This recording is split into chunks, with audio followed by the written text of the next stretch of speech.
Seymour Rocks reporting from down under. It just seems to me, waking up this morning, that everything is coming to a head everywhere. The headlines are the headlines just get worse and worse every day. But nothing is more symbolic for me than the way in which things are going as the how they're treating Julian Assange. So I'm just going to quickly go through a couple of things because I think this is really important. This just came up on RT.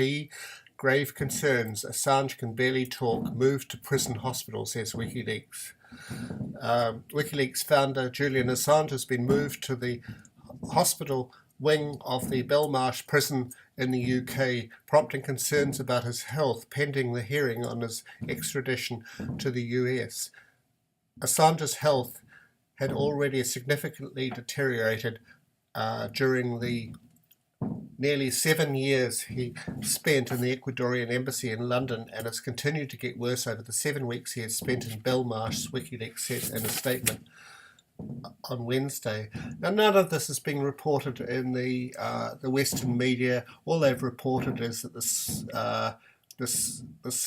the Swedes have turned down a delay to the hearing on the grounds of his health, but they're saying nothing about his health. So let's just go first of all to the WikiLeaks. So this is the tweet from WikiLeaks. It's just come out. WikiLeaks has grave concerns about the state of health of our publisher, Julian Assange, who has been moved to the health ward of Belmarsh Prison. See full statement. So I'll read the statement. WikiLeaks has grave concerns about the state of health of our publisher, Julian Assange, who has been moved to the health ward of Belmarsh Prison. Mr. Assange's health had already significantly deteriorated after 7 years inside the Ecuadorian embassy under conditions that were incompatible with basic human rights. The United Nations twice found him to have been arbitrarily detained and called on the United Kingdom to honour its commitments under international law and free him. The UK's refusal to abide by UN rulings and its subsequent treatment of Mr. Assange since his arrest presents serious questions about the UK's standing as a human rights abiding nation.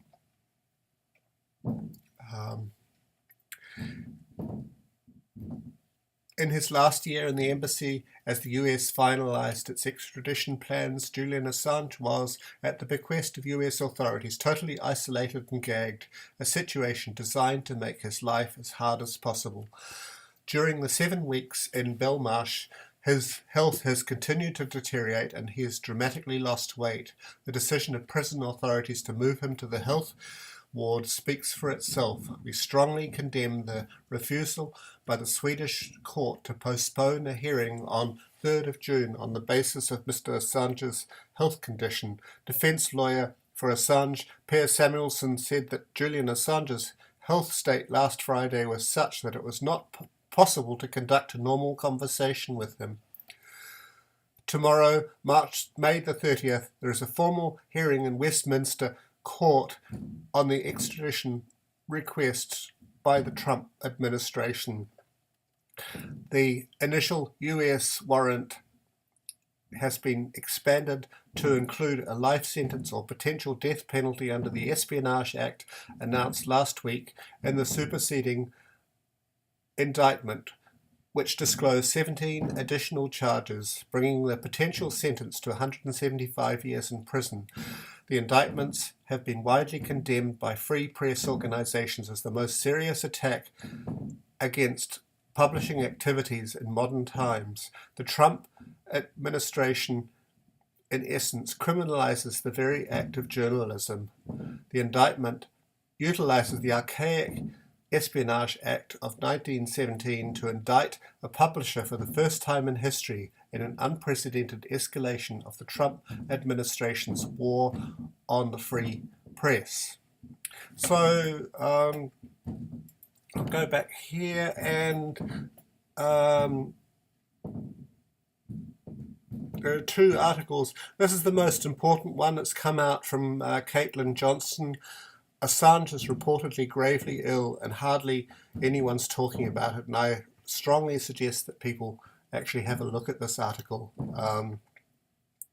Julian Assange's Swedish lawyer Per Samuelsson has told the press that Assange's health condition on Friday was such that it was not possible to conduct a normal conversation with him. And then this is important. As of this writing, I've been able to find very few news outlets reporting on this at all. The most mainstream being a Reuters article with the very tame headline, Swedish court rejects delay of Assange hearing over ill health. Lawyer. The Sydney Morning Herald also covered the story without even mentioning illness in the headline, instead going with Swedish court rejects effort to delay Assange hearing, and so forth. And then there's this other article that appeared in the Duran saying, is Assange being murdered? He may have days to live, according to one source. And it's submitted by Richard Galustian, who I don't really know. And he discusses the article by Caitlin Johnson. But then, where are we? He asked the question, is there a D notice on the subject in Britain? Well, I would say probably quite likely there is, because there's nothing in the media. Said now we're seeing all sorts of rumours circulating about how Assange is faring in prison, and it gets difficult to sort out fact from fiction. It appears that would be difficult to find a more reliable source on the state of his health than his own lawyer, however. And then he says, we've been watching the slow motion assassination of Julian Assange. The state, the UK government, has acted despicably and with zero integrity, quite the opposite. One can say the UK government has acted like an Orwellian totalitarian state, nothing less. In effect, Assange, it would seem, is being slowly murdered by psychological tactics, as surely as if the UK government had placed a noose tied around his neck, not just in Belmarsh prison, but even prior to his imprisonment, by completely isolating him in the London Ecuadorian embassy. It's not a conspiracy theory to say outright that the police, intelligence, judicial and military agencies of the UK are carrying out his death sentence by order of their masters in America. And so forth. Assange's life may depend on the people taking to the streets now outside Belmarsh prison and undertake whatever protests are necessary, if even that means lobbying their MPs in the UK. So, yeah, there's that. It's very, very disheartening. Anyway, this is Seymour Rocks from Down Under.